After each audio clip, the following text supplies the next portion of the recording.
Vamos lá então. A revisão da aula passada, né, tarefa da aula passada. Aula passada nós falamos sobre reino e justiça. O reino é o governo de Deus sobre as nossas vidas e a justiça é estar alinhado com os princípios do reino de Deus. Estar em concordância com a vontade de Deus. E deixei uma tarefa no final para vocês que era orar e pedir para o Espírito Santo revelar o que pode estar desajustado com a justiça. Para que o Espírito Santo mostrasse a você qualquer coisa em sua vida que pudesse estar desajustado à justiça de Deus. Lembrando que desajustado não é só pecado, tá? Então, o pecado na nossa visão, ok? Mas pensar de uma forma natural, raciocínio apenas, por muito tempo, também é uma forma de se desajustar ao governo de Deus. Alguém teve uma experiência importante, algo diferenciado para nos falar sobre essa semana, algo que o Espírito Santo falou contigo e você gostaria de compartilhar conosco? Alguém tem algo para compartilhar conosco?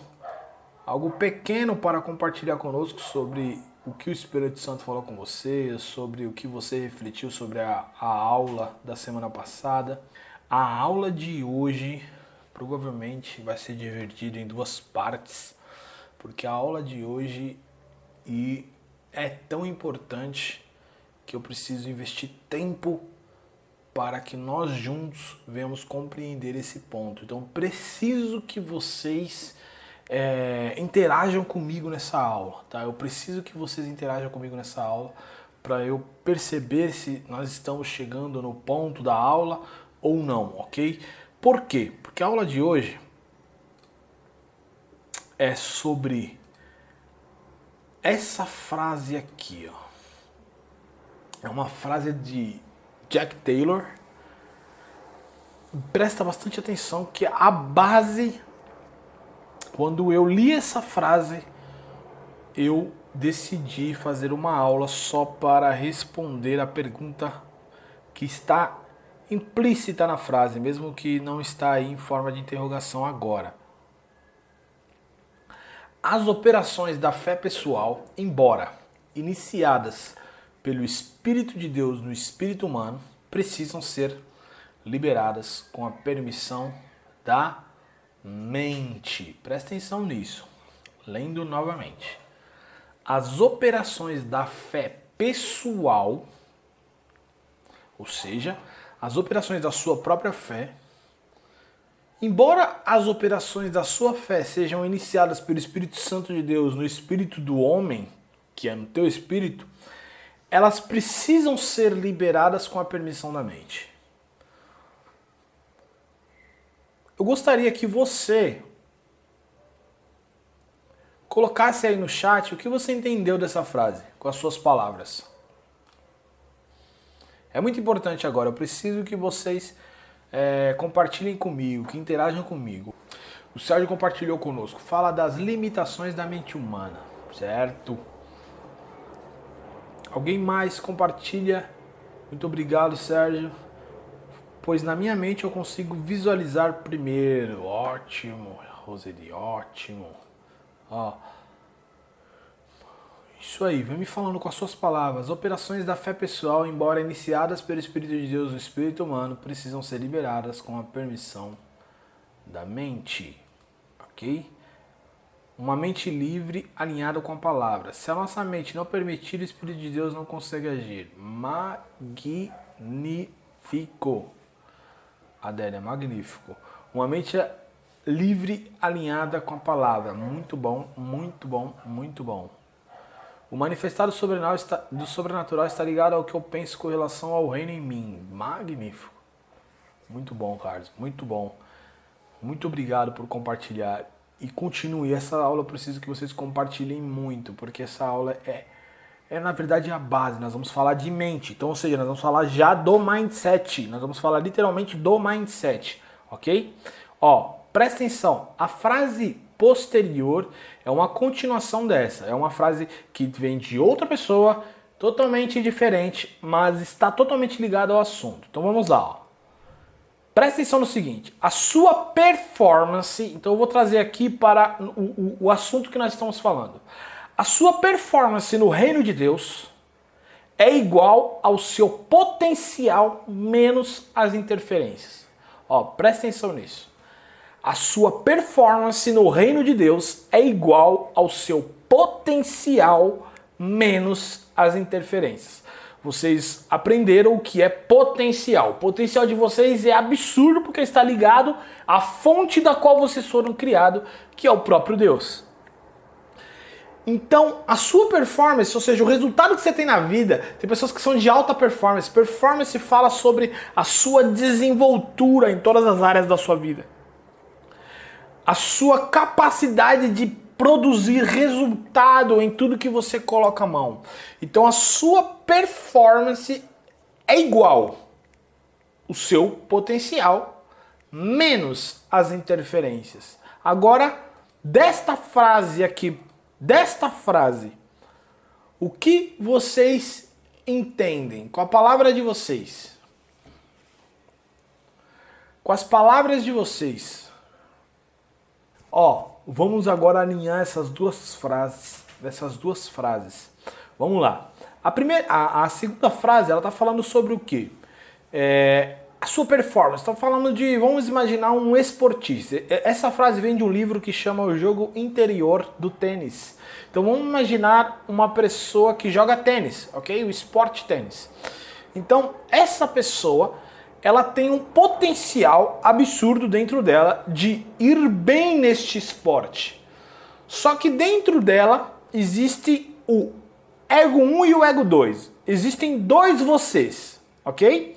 Um que faz as coisas automáticas e o outro que pensa no que está fazendo. Então vamos pensar, na verdade eu vou trazer para uma linguagem mais fácil. Vamos pensar um jogador de futebol que está mais dentro da nossa realidade. Então vamos pensar um jogador de futebol, vamos pensar, o Neymar.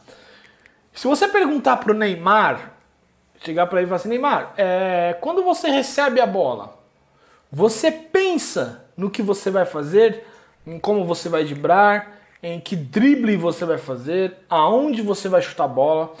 Mesmo que eu já até ouvi algumas frases que jogador bom é aquele que sabe o que vai fazer antes da bola chegar no pé, na verdade, se você perguntar pro Neymar isso, automaticamente ele vai dizer que ele não faz ideia do que ele vai fazer. Por quê? Porque quando nós estamos num esporte, vamos pensar no Neymar, que ele tem um potencial absurdo dentro daquele esporte, quando a bola chega para ele, ele não pensa, vou driblar para a esquerda, vou driblar para a direita. O corpo dele, o ego 2 dele, que é a parte dele que faz as coisas de forma automática, ela encontra a melhor saída no momento. Então tem dois marcadores ali tentando tomar a bola do Neymar. Então quando o Neymar olha essa situação, ele não pensa, vou driblar aqui e vou driblar aí. Não. O corpo dele responde e cria saídas dentro deste processo. Então ele puxa a bola para cá, mas aquilo não é pensado antes. É uma reação que o corpo dele tem de acordo com as situações. É ele sem interferência. Então é o Neymar jogando sem interferência nenhuma. Então ele dribla 1, dribla 2, dribla 3, dribla 4, dribla 4 e chuta a bola no canto direito. Mas Abner, como ele consegue fazer tudo isso? Porque houve treino, ok? Houve treino a vida inteira e hoje o corpo dele tem memória, que chamamos de memória corporal. Então ele sabe os dribles, ele sabe os chutes, só que ele vai colocar isso numa melhor situação de acordo com a situação. E isso acontece de forma automática, ele não pensa nisso antes. Agora, se eu chegar pro Neymar, e o Neymar, vamos dizer que o Neymar não é uma pessoa segura, não é uma pessoa confiante. E eu chego para ele e falo assim, Neymar, eu queria saber o que você faz especificamente para conseguir driblar. O que você pensa antes? O que você pensa dentro do instante que você está driblando? O que você pensa logo em seguida? E ele tentar jogar bola pensando no que ele pensa, literalmente isso, ó. Se ele tentar jogar futebol pensando no que ele pensa, automaticamente a performance dele vai cair. Por que vai cair? Porque vai começar a entrar as interferências. Então imagina uma pessoa com a bola no pé, aí ele pensa, será que eu vou conseguir driblar? Será que eu vou conseguir fazer aquilo que eu fiz no jogo passado? Será que vai dar certo? Será que se eu puxar a bola pra cá, o cara ali não vai tomar a bola de mim? Quando ele começa a pensar naquilo que ele está fazendo, a performance dele começa a cair, porque ela começa a receber interferência. Aí entra a questão. Quem são os esportistas que explodem, que dão muito certo naquilo que fazem? É aqueles que não pensam no momento que estão fazendo. Eles pensam no momento de treino, eles pensam no momento estratégico, antes do jogo. Mas dentro do jogo, eles agem no automático. Eles não têm interferência, eles não pensam sobre o que estão fazendo. Eles apenas permitem que o corpo responda melhor à situação. Então a performance dele sobe lá em cima porque ele não tem interferência de dúvida. Será que eu vou dar certo hoje? Será que eu vou acertar a bola hoje? Não, eles não pensam nisso. Eles só jogam. Eles só respeitam a si mesmos e sabem que na hora certa o corpo irá responder. Então eles jogam bola sem ficar pensando no que estão fazendo. E na verdade, na maioria das vezes que um jogador está com baixo rendimento, é o problema das interferências de pensamentos, de dúvidas, de perguntas que fazem a si mesmo. Aí vem a desconfiança em si mesmo, nas suas habilidades. Por quê? Porque ele está pensando. Mas se ele permitisse que o corpo dele respondesse à situação de acordo com aquilo que ele treinou, ele daria muito certo. Muito certo. Que aí é o seu inconsciente jogando bola. É o seu inconsciente trabalhando. É assim que tem as melhores performances. É assim que os esportistas têm as melhores performances. Trazendo isso agora para a frase 1. Espera aí, passei demais. Por que está passando às vezes?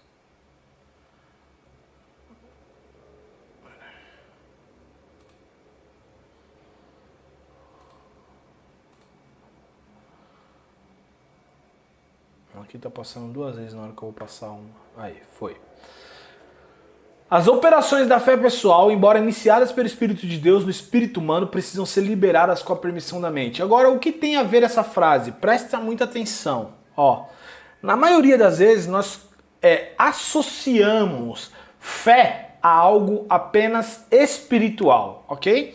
Algo que é o Espírito de Deus gerando o dom da fé em mim, dentro do meu espírito, e não tem nenhuma interferência, e é Deus comigo, eu com Deus, e nós nunca pensamos que a mente está totalmente ligada nesse processo, porque não existe nenhuma situação que a gente vive que conseguimos dividir o espírito da alma e do corpo, tá?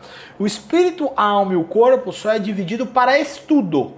Mas quando eu estou em ação no meu dia a dia, os 3 estão funcionando ao mesmo tempo. Os 3 estão funcionando ao mesmo tempo. Então, para que eu tenha resultado em minha vida espiritual, o meu corpo, a minha mente e o meu espírito estão trabalhando junto. Para que eu tenha resultado nos meus negócios, o meu corpo, a minha mente e o meu espírito estão trabalhando junto. Para que eu tenha resultado no meu relacionamento, o meu corpo, a minha mente e o meu espírito estão trabalhando junto. Então, quando eu vou operar através da fé pessoal, da fé para quê? A fé na hora de orar pelo enfermo, a fé na hora de orar para que os negócios funcionem, a fé na hora de orar para a salvação de alguém, a fé na hora de orar para que qualquer situação que esteja embaraçada comece a se desembaraçar. É quando eu entro em um lugar, eu tenho que entender que o reino está entrando comigo, ok? Eu não sou eu, sou o reino. Onde eu estou, o reino está, ok?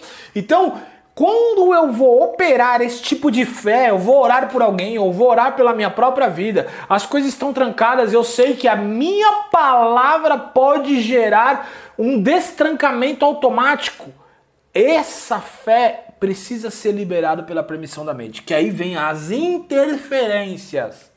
Aí vem as interferências. Quando eu vou orar por um enfermo, vem a interferência. Ah, mas você não está jejuando tanto. Ah, mas você não vai conseguir liberar cura para essa pessoa porque você não é capaz. Eu vou orar pelos negócios de alguém. Ah, mas você nem influiu ainda na sua vida financeira. E aí vem as interferências. Acontece aonde? Acontece na mente. Pensamentos. Então eu vou agir, eu falei a Deus que eu quero uma nova empresa, eu quero morar numa nova casa, eu quero um novo carro, eu quero uma nova aquisição e eu vou agir com fé, mas quando eu penso em dar o primeiro passo, aí vem as interferências. Ah, mas você não tem um relacionamento, você não está orando tanto, você não tem um relacionamento. Ah, mas a Bíblia diz que você tem que se contentar com o que você tem. Para que você precisa disso? Será que você precisa disso? Isso não é arrogância? Enfim, começa a vir as interferências.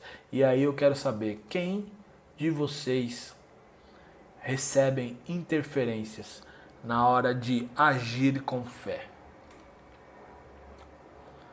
Se você sofre interferências, coloca eu aí. Coloca eu. Na hora de agir com fé, você sofre interferência? Todo mundo sofre interferência. Eu também sofro interferência. Todos nós sofremos. Por quê? Porque nós precisamos entender o processo da mente nisso. E aí entra um conflito. Que a própria igreja evangélica, a religião criou, que nós vamos falar sobre ele agora. Ó. Jesus, ele pregou isso aqui. Ó. O que foi que Jesus pregou? Arrependei-vos, pois é chegado o reino de Deus. A palavra arrependei-vos, que no original é a palavra metanoia. Arrependei-vos não é chorar no altar de Deus e dizer Deus, nunca mais eu vou fazer isso. Eu não quero mais fazer essas coisas. Isso não é arrependimento, isso é quebrantamento. Chorar perante ao Deus é quebrantamento, que não quer dizer que é errado. É bom e necessário, mas não é arrependei-vos como está neste versículo. A palavra arrependei-vos, pois é chegado o reino. Imagina Jesus dizendo o seguinte: transformem a mente de vocês, porque o reino chegou. É isso que Jesus estava falando. Aí a grande pergunta: Jesus falou de mindset? Falou. É que o mindset é uma palavra atual, mas Jesus falou. Jesus falou assim: mude o mindset de vocês, porque o reino chegou. Mude a maneira, as crenças de vocês, porque o reino chegou. Mude a maneira que vocês enxergam o mundo, porque o reino chegou. Ó, presta atenção no que é metanoia. Pode-se compreendê-lo melhor à luz da noção de conversão, uma transformação completa do pensamento. Não se limita a uma mudança de mentalidade, mas também implica a mudança de comportamento, de atitude, de maneira de se ver e de viver. Ó, metanoia não é assim, tipo, por exemplo, antes eu pensava que Deus era um ser humano, um ser humano não, Deus não é um ser humano, mas antes eu pensava que Deus era apático. Por exemplo, ele não intervia nas situações da terra. Aí, de repente, você muda a sua forma de pensar. Agora, eu acredito que Deus intervém sim na situação. Isso é uma mudança de mentalidade. Só que isso não é metanoia. Metanoia é quando você enxerga a vida toda de forma diferente. De tudo se transformou em você. A sua forma de enxergar não é só um pensamento mudou, entende? Não é só uma mudança de mentalidade. A sua forma de ver a vida mudou totalmente do que era antes. Isso é conversão. Nós vemos isso claramente na vida de Paulo. Que quando ele estava vivendo uma religião, ele buscava assassinar, prender os cristãos, aqueles que iam contra a religião dele. Quando ele tem um encontro com Cristo, ele passa pela conversão. Conversão. Metanoia é uma das palavras para conversão. E a maneira que ele enxerga a vida é totalmente diferente daquilo que ele vivia antes. Tanto que ele fala de tudo que eu reputava antes como lucro, como ganho, hoje para mim é esterco. É como se fosse bosta. É perda. Porque a maneira que eu enxergo a vida hoje é totalmente diferente daquilo que eu via antes. Não é uma questão, antes eu achava que beber era normal, hoje eu não acho que beber é normal. Antes eu achava que sexo antes do casamento era normal, hoje eu acho que não é normal. Antes eu acho, não é só uma mudancinha de pensamento. Antes eu achava que Deus era um Deus ruim, que maltratava aqueles que pecavam, hoje eu sei que Deus é bom. Não é só uma forma de mudar só um pensamento. Isso não é metanoia. Isso não é arrependei-vos automaticamente. É quando a sua mente é transformada e você enxerga a vida totalmente diferente em todas as áreas. Vamos continuar aqui, ó.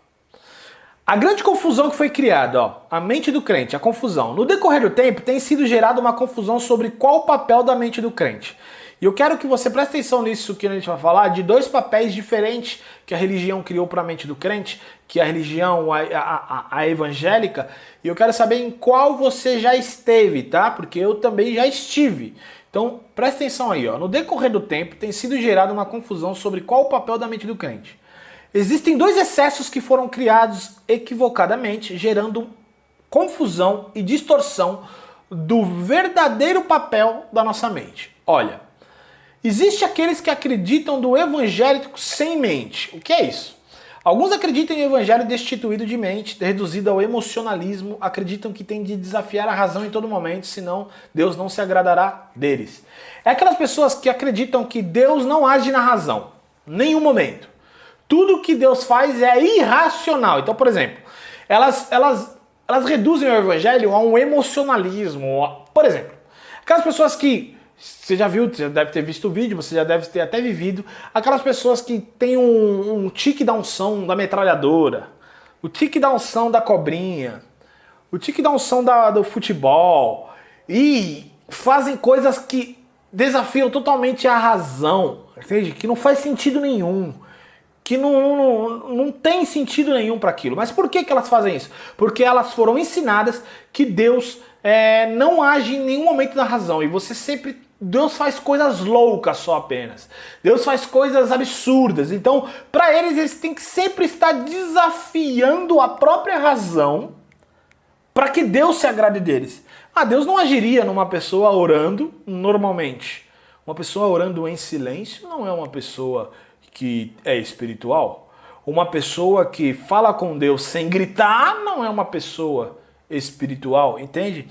Aquilo que é normal é considerado carnal, porque nós somos ensinados que o evangelho não está limitado à nossa mente, à nossa razão, ok?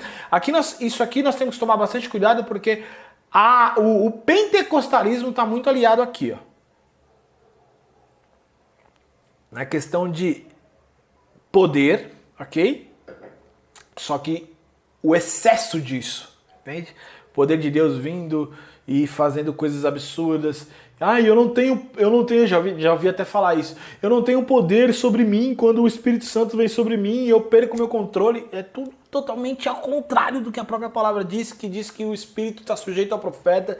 Então, tudo que tem a ver com a razão, eles mostram como se fosse isso carnal. Isso é um excesso, ok?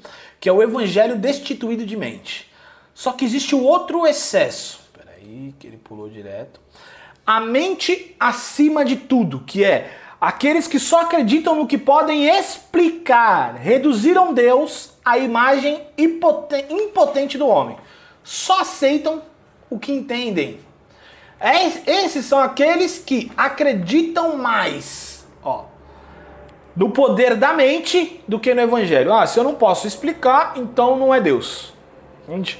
Deus nunca age de uma maneira equivocada. Então, por exemplo, eles são aquelas pessoas que não acreditariam naquela questão de cuspir na areia e passar no olho do cego. Jamais. Porque para que Deus faria uma coisa dessa? Ok? Então, esse grupo vive na ilusão de que está espiritualmente seguro, porque só aceita as coisas que entende, elevando o cristianismo carnal a um status de elite. O desafio que está diante de nós é entregarmos completamente ao plano e propósito de Deus para a mente do homem.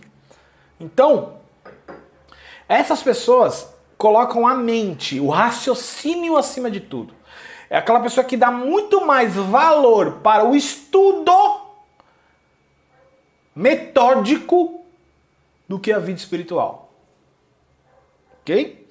Ele só dá valor àquilo que pode ser explicado racionalmente. Seriam crentes cientistas, sabe? O que a ciência pode provar, ok, eu aceito. O que a ciência não pode provar, eu não aceito. Eu só acredito em fatos. Então aquelas pessoas que não acreditam mais no poder dos milagres, são aquelas pessoas que não acreditam mais nas curas divinas, são aquelas pessoas que reduziram o cristianismo a algo natural e humano. Tá? Agora, vamos lá, existem esses dois excessos. Aqueles que o raciocínio nunca é presente, então vamos fazer coisas loucas mesmo, vamos jejuar 40 dias caminhando na rua, vamos jejuar 40 dias no sol, sem água, porque só assim Deus vai se agradar de nós. O poder de Deus age e derruba todo mundo sem sentido nenhum. Então, entende? A unção da metralhadora, a unção de não sei o que, a unção do sapo, da lagartixa que voa na parede. Então, é tudo coisas que desafiam a razão para que eles se sintam bem. E aqueles que a razão acima de tudo. Eu só acredito no que pode, e eles reduziram tudo que é poder demais, tudo que pode ser o divino acontecendo na Terra, eles não acreditam. Não acreditam porque não pode ser explicado. Agora vamos lá. Você já esteve em qual lado dos excessos? Você já foi aquela pessoa que só acredita no poder de Deus se ele desafia a razão? Então você acredita em todas as doideiras do mundo, mas nunca trouxe isso ao entendimento primeiro, antes de que você realize? Ou você já foi a pessoa que colocou a razão acima de tudo? Então eu só acredito no que eu entendo. Eu não acredito mais em milagres porque eu não vejo ninguém fazer milagres. Acho que isso foi só para a época de Jesus. Eu não entendo como a cura pode levantar um paralítico. Não entendo como isso aconteceu. Acho que só Jesus fez isso. Em qual dos lados você já esteve? Naquele que ignora o poder da mente ou naquele que superestima o poder da mente?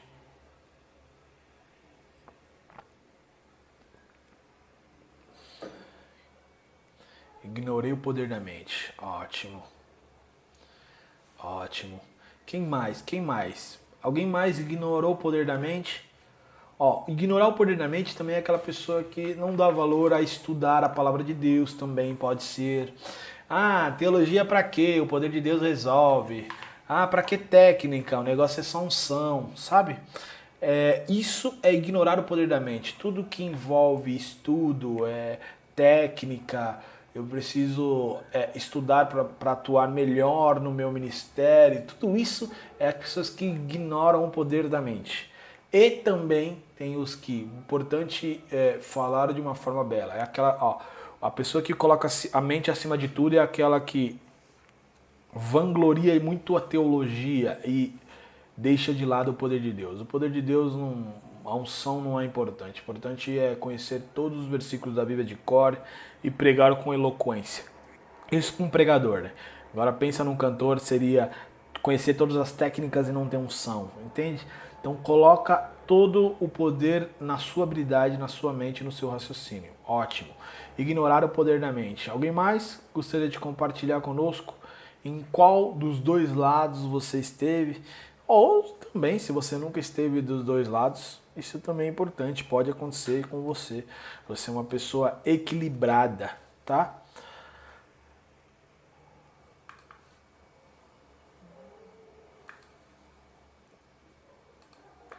Agora, enquanto vocês compartilham comigo, acho que vivi um pouco de todos os lados. Ótimo, Sérgio, ótimo, Sérgio. Eu também, eu já estive dos dois lados.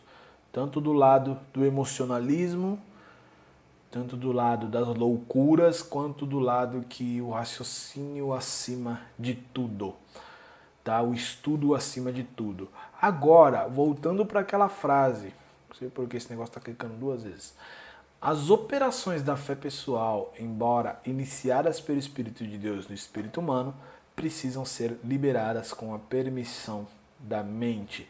Você entende agora o poder da sua mente no processo de relacionamento com Deus e relacionamento com o governo de Deus, que é o reino dele? Se em um momento dentro do culto ou no seu trabalho você passa por um enfermo e Deus manda você orar por essa pessoa, quem libera esse processo? A sua fé pessoal, ela está agindo de que forma? O Espírito de Deus falou no teu espírito, ok? O Espírito de Deus falou no teu espírito, vá lá e ore. Só que quem libera essa ação é a mente. Se o seu mindset estiver ajustado, você fala assim, Deus, eu acredito na tua palavra e eu vou orar. Mas se o seu mindset não estiver ajustado, Deus, o que vão pensar de mim, Deus? E se essa pessoa não levantar, Deus? E se o milagre não acontecer, Deus? Porque o seu mindset não está ajustado ao que o reino pede, ok? Você está totalmente desajustado, as suas crenças não estão alinhadas às crenças do reino de Deus. Essa é a importância do seu mindset ajustado. Ótimo, Vanide, ignorei o poder da mente. Você entende agora a importância do seu mindset ajustado? Olha, esse versículo, depois que eu comecei a estudar e pensar sobre mindset do reino, este versículo fez muito mais sentido para mim. Vamos lá, Romanos 12:2. A única forma de experimentar o reino é qual? E não vos conformeis com este mundo. Quando ele fala assim, mundo, tá falando de sistema, tá? Não é o mundo, a terra, as árvores, não é esse mundo. É o sistema. Então vamos lá. Não vos conformeis com o sistema deste mundo, mas transformai-vos pela renovação da vossa mente, para que experimenteis, que pode ser a palavra aqui, proveis, qual seja a boa, agradável e perfeita vontade de Deus. Então, olha o que esse versículo está dizendo. Se você não renovar a sua mente, vocês nunca vão provar a vontade de Deus. Se vocês não renovarem a sua mente, vocês nunca vão provar a vontade de Deus. Vocês nunca vão experimentar a vontade de Deus. Nem a boa, nem a agradável, nem a perfeita. Agora, por que esse versículo é tão importante? Porque ele está falando da mente. Então, assim, ó, se você não renovar a mente de vocês, jamais vocês experimentarão o reino. Se vocês não mudarem o mindset de vocês, jamais viverão o reino. Jamais experimentarão milagres. Jamais experimentarão intervenção divina em todos os momentos. Jamais experimentarão qualquer coisa que advém do reino, porque você precisa renovar a vossa mente. Agora a gente precisa dar uma atenção na palavra renovar. A palavra renovar vem com o prefixo aqui, re. E o prefixo aqui, re, quer dizer voltar ao estado original. Então pensam, ressuscitar, vem de suscitar novamente. A pessoa estava viva, morreu, então ela tem que voltar ao estado original que era viva. Então, ressuscitar. Restituir, quer dizer que a pessoa já tinha, perdeu, aí a palavra recoloca voltar ao estado original. Voltar a ter novamente. Então, restituir. Agora, renovar não é inovar. Quer dizer voltar a pensar da maneira que era para você pensar. Voltar ao estado original da mente de vocês. Muitos cientistas falam que a gente usa apenas 10% da nossa capacidade mental. Aqueles que usam 11, 12 são considerados gênios. Agora, onde você acha que nós perdemos 90% da nossa capacidade mental? Claro, eu tenho certeza que você pensou nisso. Quando Adão pecou, ok? Quando Adão pecou, nós perdemos muito da nossa capacidade que estava ligada a Deus.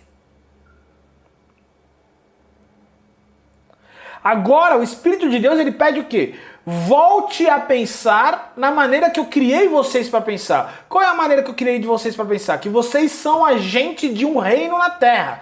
Tudo que vocês ligarem será ligado no céu. Tudo que vocês tiverem alinhado na terra será alinhado no céu. Vocês vieram para a terra para trazer o céu para a terra, não para esperar o momento de ir para o céu.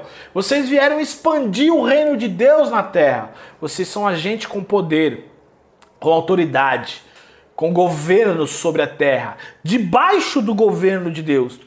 Então vocês têm o poder, sim, de mudar qualquer circunstância. Se você olhar para Jesus, Jesus mudou toda a circunstância que ele teve presente. Aonde ele estava, a enfermidade não estava. Aonde ele estava, a escassez não estava. Aonde ele estava, a tristeza não estava. Por quê? Porque ele tinha o poder de trazer o reino de Deus para a terra. E ele fazia isso em todo o momento e em todas as situações. Jesus não fazia isso na igreja, na hora da sinagoga lá. Ele não estava nem aí para isso. Ele fazia isso no decorrer do dia dele, no dia a dia dele ele fazia isso. Porque Jesus foi o homem que veio à terra com a mente totalmente ajustada ao reino. Então ele experimentava o reino em qualquer momento. Quando ele precisou de recurso financeiro para alimentar a multidão, ele não buscou recurso na terra. Ele abençoou e levou ao céu. Quando ele precisou de dinheiro para pagar o imposto, ele foi ao reino. Quando ele precisou de vida para ressuscitar pessoas, ele foi aonde? Ao reino da onde ele veio de origem. Quando ele precisou consolar o coração de pessoas, ele foi aonde? Ao reino. Quando ele precisou perdoar pessoas, ele foi aonde? Ao reino. Porque ele tinha a mente renovada, ele não dependia de recursos terrenos. Em nenhum momento, Jesus buscou recursos terrenos. Em nenhum momento. Jesus buscou isso. Porque ele tinha uma mente renovada que tinha o reino como prioridade. E o que é renovar a mente? É nada mais do que se adequar e pensar da forma que Deus pensa. A única forma de você conseguir viver no reino, uma vida sobrenatural, literalmente sobrenatural, é você pensar na perspectiva de Deus. E agora, olha, aqui, deixa eu ver se eu falo nisso mais à frente. Não. Aqui, nessa palavra renovar, a palavra renovar aqui, pessoal, é a mesma palavra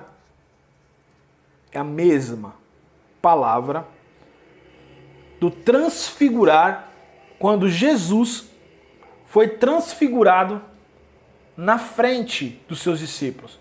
Acho que você se lembra dessa situação. Onde Jesus foi transfigurado, ali ele conversou com Moisés e Elias, e Pedro, Tiago e João estavam com eles no monte. Agora, presta atenção nisso. Essa palavra renovar é a mesma palavra do transfigurar daquele versículo, ok? No hebraico ali, no grego, é a mesma palavra. Então, vamos tirar ela ali e colocar transfigurar aí nesse versículo. Ó. E não vos conformeis com este mundo, mas transformai-vos pela transfiguração da vossa mente. Agora, por que é importante que a mesma palavra está ali e a mesma palavra está aqui? Porque o que Jesus fez ali na questão da transfiguração? Ele mostrou o reino de Deus para os seus discípulos. O corpo dele brilhava. O corpo dele era... Os discípulos estavam vendo um pedaço do céu, do reino de Deus ali acontecendo. Ele estava conversando com Moisés, com Elias, que fazem parte do reino de Deus. O corpo deles se iluminava. Então eles não estavam vendo algo terreno, eles estavam vendo algo celestial. Eles estavam vendo algo celestial naquele momento aparecer na terra. Ó, eles estavam vendo algo celestial aparecer na terra. Eles estavam vendo algo celestial aparecer na terra. Então, renovar é nada mais do que deixar de pensar de forma terrena e pensar de forma celestial. Alinhar a sua mente com a mente de Deus. Acreditar no que Deus acredita. Acreditar no que Deus acredita. Presta atenção. Acreditar no que Deus acredita. É deixar de pensar de forma humana. Deixar de pensar de forma terrena.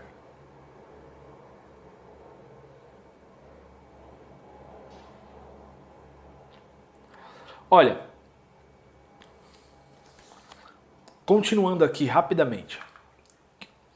A nossa função na Terra é demonstrar que a realidade que existe no céu pode ser manifesta aqui e agora. Não devemos ser pessoas que acreditam nas coisas certas sobre Deus, mas pessoas que colocam a vontade de Deus à mostra. Presta atenção, você já não se irritou de falar de um Deus de milagre e não ver milagre? Eu te pergunto isso. Você já se irritou de falar de um Deus de milagres e não ver milagres?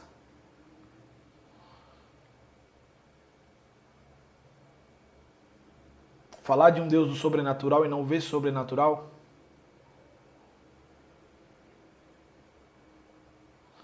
Falar de um Deus do dono do ouro e da prata e não ver ouro e prata?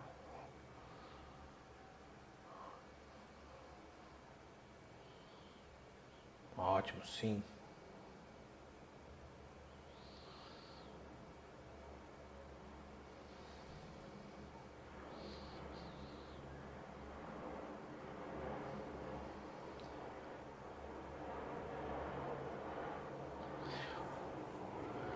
O que acontece muito é que nós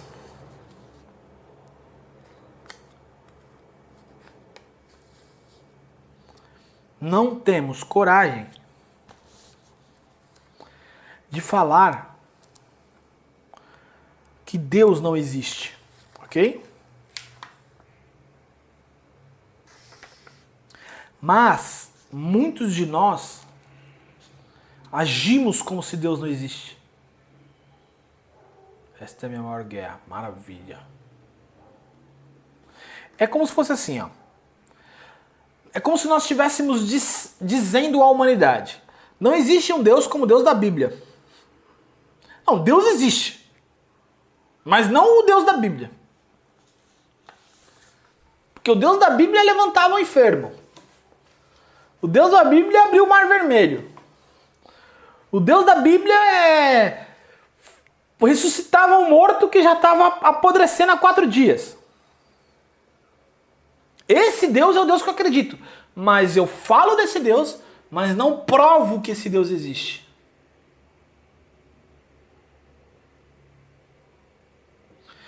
Qual seria o nosso papel? Seria assim, ó.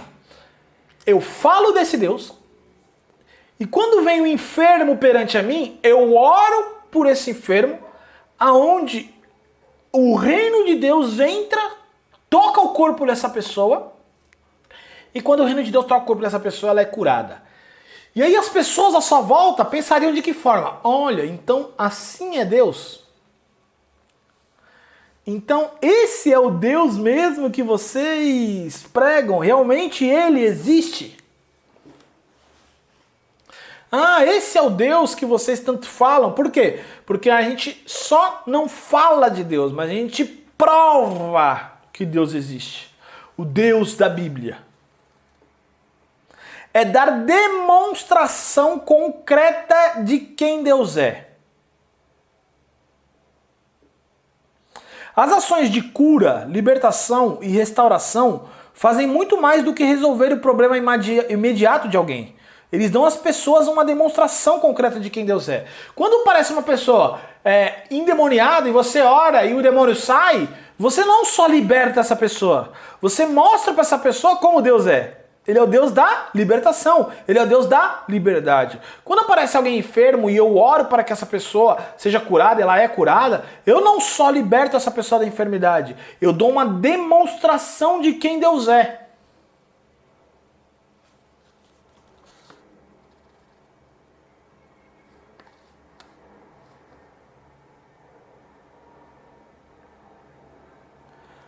Uma das principais funções dos milagres e da vida sobrenatural é oferecer provas imediatas e irrefutáveis do que Deus quer que aconteça na terra.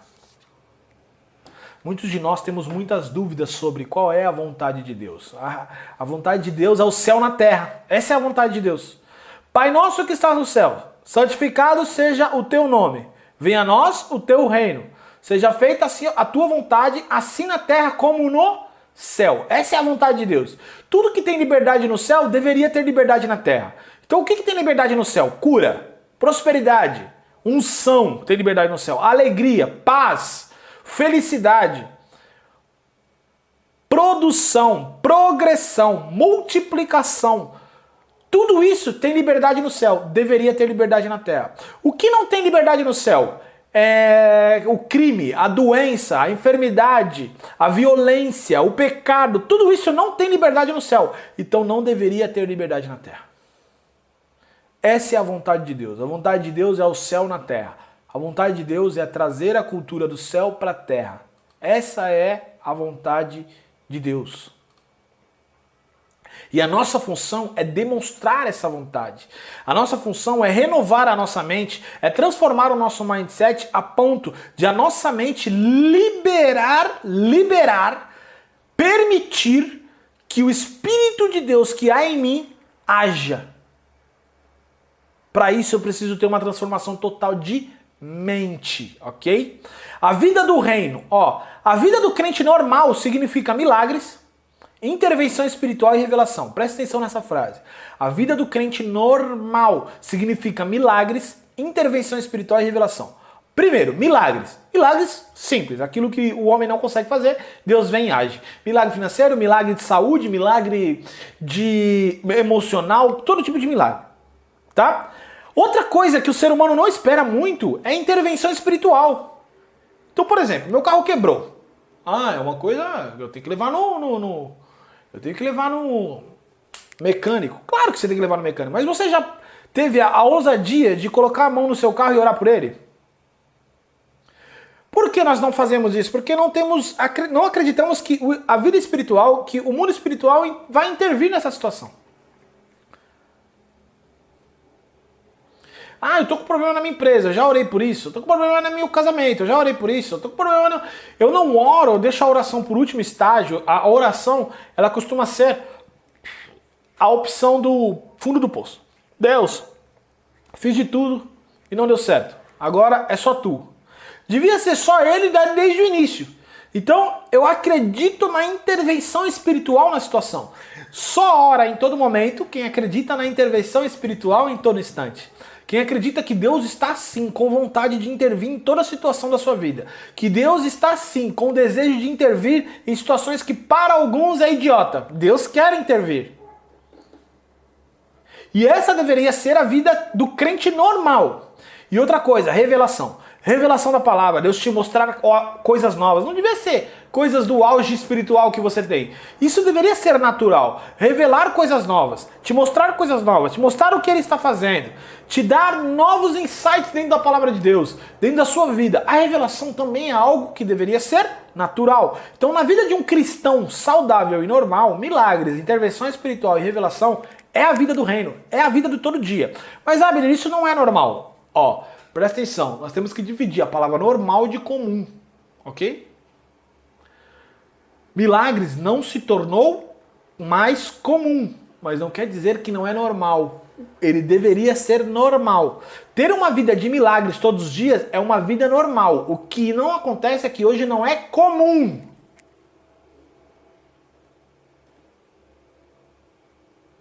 Por exemplo, uma menina de 15 anos engravidar, para alguns se tornou normal. Só que não é normal. É comum, mas não é normal. Nunca vai ser normal. Mas se tornou comum por acontecer muito. Mas nunca vai ser normal. Agora, a vida do crente, milagres, é normal. É que hoje não é mais comum. Só que é normal. Essa é a vida do reino. Essa é a vida espiritual. Essa é a vida acima dos padrões humanos. Ok? Nós costumamos a limitar o evangelho às nossas experiências ou à falta das nossas experiências. Já que eu nunca vi um morto ressuscitar, eu não oro pelo morto. Já que eu nunca vi um paralítico levantar, eu não oro pelo paralítico. Por quê? Porque se tornou comum aceitar a situação. Mas na vida do reino, não. O normal é o morto levantar e o normal é o paralítico caminhar. Só que eu preciso que a minha mente permita que isso se torne normal para mim. Então a vida do reino é milagres, intervenção espiritual e revelação. Essa é a vida do reino. A única maneira de fazer as obras do reino de modo consistente é vendo a realidade a partir da perspectiva de Deus, ok? De modo consistente e sempre, não é algo de altos e baixos, sempre. A única maneira de fazer as obras do reino, de viver em milagres, de intervenção espiritual, é vendo a realidade a partir da perspectiva de Deus. Não é acreditar em Deus, é acreditar como Deus. Não é acreditar que Deus é apenas um Deus de milagres e Ele pode fazer. É olhar como Deus olha, ver que Ele quer fazer e trazer isso à terra. Trazer isso à terra.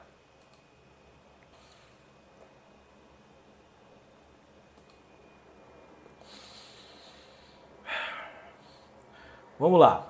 Estamos chegando no final, pessoal. Então vamos lá. Qual é a função da mente? Ela é a guardiã do sobrenatural. Por quê? A mente é a ferramenta essencial para trazer a realidade do reino para os problemas e as crises que as pessoas enfrentam. Deus a criou para ser guardiã do sobrenatural. É isso que eu quero saber agora. O que nós queremos dizer aqui com guardiã do sobrenatural? O que é um guardião? É alguém que protege, é alguém que guarda algo ou uma pessoa. Ele guarda as tradições.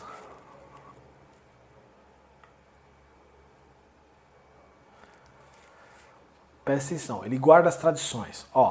A mente, quer ver? Você já deve ter assistido, se você não assistiu,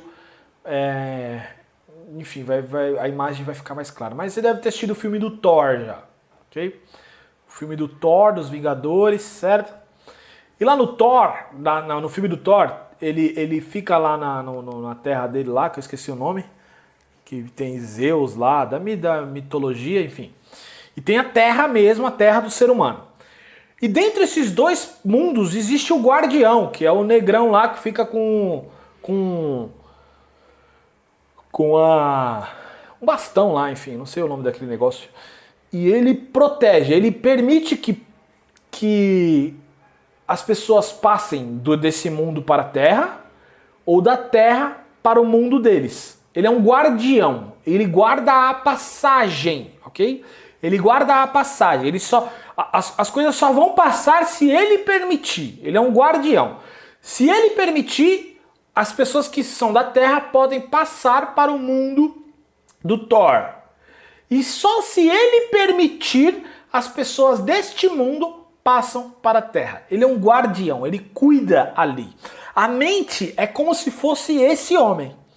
Quando Deus fala contigo, eu quero intervir na situação que você está vivendo agora e trazer um milagre sobrenatural. A sua mente como guardiã é ela que permite que isso aconteça ou não.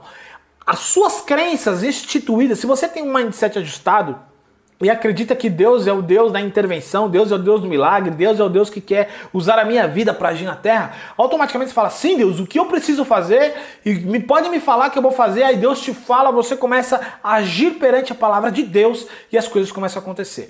Mas se você tem uma mente desajustada e Deus fala, eu quero intervir nessa situação e quero fazer com que você prospere, eu quero fazer com que você seja curado, eu quero fazer, enfim, não importa a situação.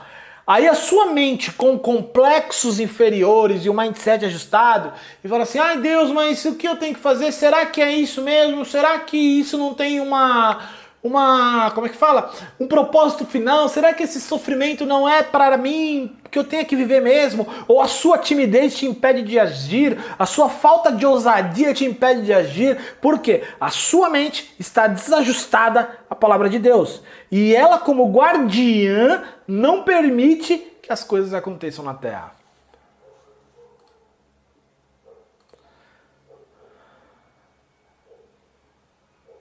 A mente ajuste com a palavra, se manifesta os milagres. Só através dela manifestamos a fé sobrenatural. Magnífico, magnífico. Então, esse é o poder da mente. Ela protege e ela permite que algo venha do sobrenatural e atinja a terra, ou ela bloqueia que algo venha do sobrenatural e atinja a terra. Esse é o poder do seu mindset, da sua mente. Olha, o último slide aqui, ó.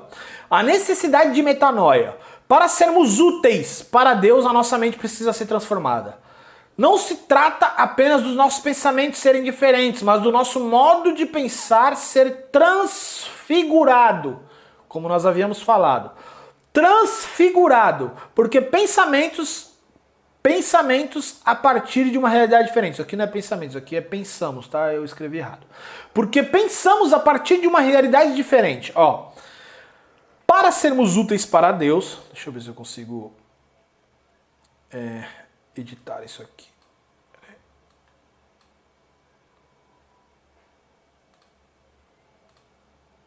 Acho que não.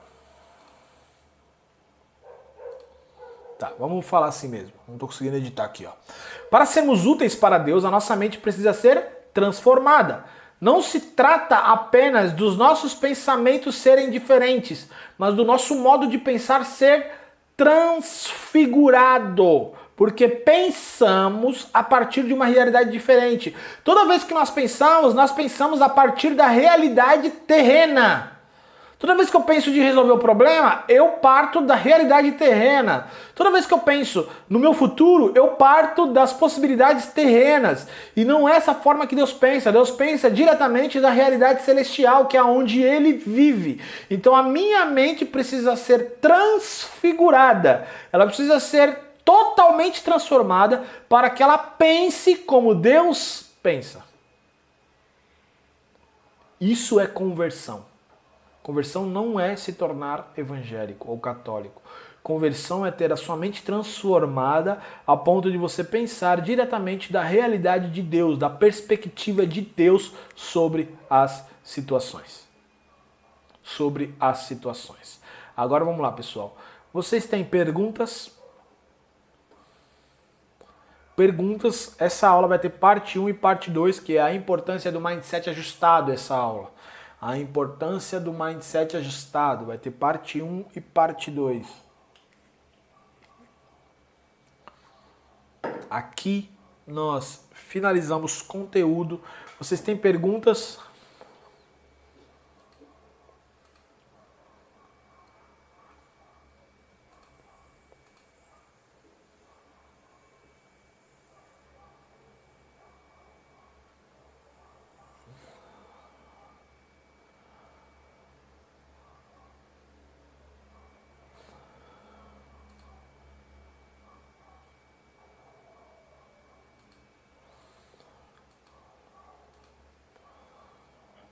Enquanto vocês escrevem, se tiver perguntas, qual é a tarefa dessa semana? É só responder uma pergunta novamente. Mas antes, agora que nós já conversamos um pouco aqui, eu queria saber de vocês. Alguém tem experiência com a tarefa da semana passada? Alguém orou ao Espírito Santo pedindo para que ele ajustasse a sua vida referente à justiça, teve uma experiência boa que gostaria de nos contar, de compartilhar conosco? Ó, a pergunta é: como alcançar esta mentalidade? Ótimo, ótimo. Isso é um tema que nós entraremos na próxima aula, mas a parte principal desse processo de mudança de mente é a meditação na palavra de Deus. A Bíblia diz assim, ó: meditai na minha lei dia e noite, para que conduzas conforme nela está escrito, para que se comporte conforme nela está escrito. Aonde está as nossas crenças? Aonde estão as crenças de que Deus quer que nós tenhamos? Está na palavra.